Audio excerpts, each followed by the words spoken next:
Oh my God, Alex Pereira ने यिरी Prochazka को head kick से नॉकआउट कर दिया। जैसे ही ये हेड किक लैंड हुई, यिरी प्रोहास्का आउट हो चुका था, जहां पर कपल ऑफ शॉट्स के बाद इस फाइट को ओवर कर दिया जाता है। और इस बार एलेक्स परेरा ने अर्ली स्टॉपेज का कोई डाउट नहीं छोड़ा है, जहां पर राउंड 2 के स्टार्टिंग में ही वो स्विच हेड किक को थ्रो करता है। और क्योंकि यिरी प्रोहास्का अपने हैंड्स को जल्दी ऊपर नहीं लेके आ पाया, ये किक यिरी के हेड पे लैंड होती है। और जिस वे से यिरी प्रोहास्का ड्रॉप डाउन हुआ है, इस फाइट को उसी टाइम ओवर कर देना चाहिए था। आई थिंक एलेक्स परेरा ने अपने फुट को भी ब्रेक कर लिया है, क्योंकि फाइट ओवर होने के बाद वो अपने फुट के थंब को पकड़ रहा था। और अगर हम इस हेड किक को देखें तो यहां पर भी उसका फुट कनेक्ट हुआ है, ना कि शिन कनेक्ट हुई है। तो काफी हाई चांसेस हैं कि उसने अपने फुट को ब्रेक कर लिया। बट इससे हमें यह भी पता लगता है कि इस किक में एलेक्स परेरा ने कितनी ज्यादा पावर को यूज किया था। गाइस, एलेक्स परेरा की पावर बिल्कुल ही अलग डायमेंशन की है। I mean most of the time जब भी वो क्लीन कनेक्ट करता है तो नॉट ओनली उसकी स्ट्राइक्स में पावर होती है, बट जिस स्पीड से वो अपनी स्ट्राइक्स को थ्रो भी करता है वो भी काफी अमेजिंग होता है देखना। और I am telling you guys, जब भी उसने क्लीन कनेक्ट किया है तो फाइटर कभी भी रेडी नहीं होता है ऐसी स्ट्राइक्स को ब्लॉक करने के लिए। और 10 में से 8 या फिर 9 बार ऐसा होगा कि फाइटर ग्राउंड में जाएगा ही जाएगा। आई गेस कि इस बार भी एलेक्स परेरा के मैजिक ने वर्क कर लिया, जिधर राउंड 1 के लास्ट सेकंड में एलेक्स परेरा वो लेफ्ट हुक को थ्रो करता है, जिधर यिरी प्रोहास्का वहां पर भी नॉकडाउन हो गया था।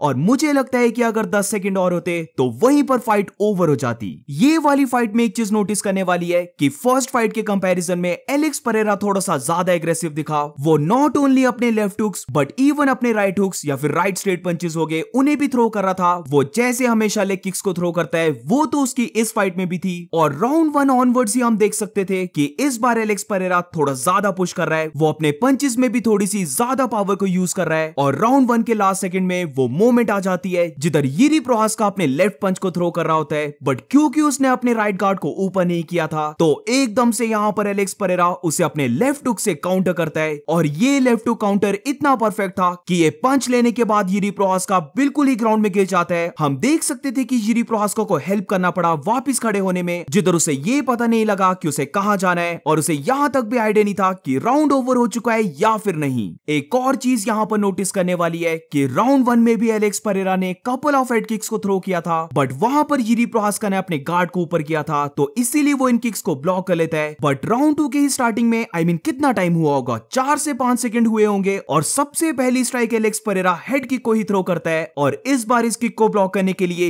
यिरी प्रोहास्का प्रिपेयर नहीं होता है, जिधर एलेक्स परेरा की ये स्विच किक यिरी प्रोहास्का के हेड पे कनेक्ट होती है। और हम देख सकते थे कि ये किक शिन से कनेक्ट नहीं हुई है बल्कि एलेक्स के टो से कनेक्ट हुआ। बट फिर भी इस किक में इतनी ज्यादा पावर थी कि यिरी प्रोहास्का ड्रॉप डाउन हो जाता है। और एलेक्स परेरा को देखकर ये पता लग गया था कि फाइट ओवर हो चुकी है, क्योंकि एलेक्स परेरा वेट करता है और वो फॉलो अप नहीं करना चाहता था। बट क्योंकि रेफरी ने फाइट को स्टॉप नहीं किया तो इसीलिए Alex Pereira couple of ground and pound punches को थ्रो करता है और फिर ये फाइट ओवर हो जाती है। Amazing win bye Alex Pereira. Rematch में तो उसने और भी ज्यादा बेटर करके दिखा दिया, और वो भी शॉर्ट नोटिस में फाइट लेने के बाद ये बताता है कि एलेक्स परेरा कितनी जल्दी से एमएमए स्पोर्ट का एक लेजेंड बन चुका है। काफी ज्यादा क्रेजी विन। और मुझे तो अभी तक वो राउंड 1 के एंड में नॉकडाउन और राउंड 2 के स्टार्टिंग में ही नॉकआउट बिल्कुल ही अनरियल लग रहा है, क्योंकि टू बी वेरी ऑनेस्ट मैंने ये एक्सपेक्ट नहीं किया था कि इस फाइट में एलेक्स परेरा इतना एग्रेसिव होगा। बट अब मेन चीज है, what do you guys think about this? तुम्हें ये फाइट कैसे लगी? Let me know in the comments. मुझे तो भाई बहुत मजा आ चुका है, but what about you guys? But तुम्हारी क्या इसमें ओपिनियन है? प्लीज टू कमेंट, और मिलते हैं नेक्स्ट वीडियो में।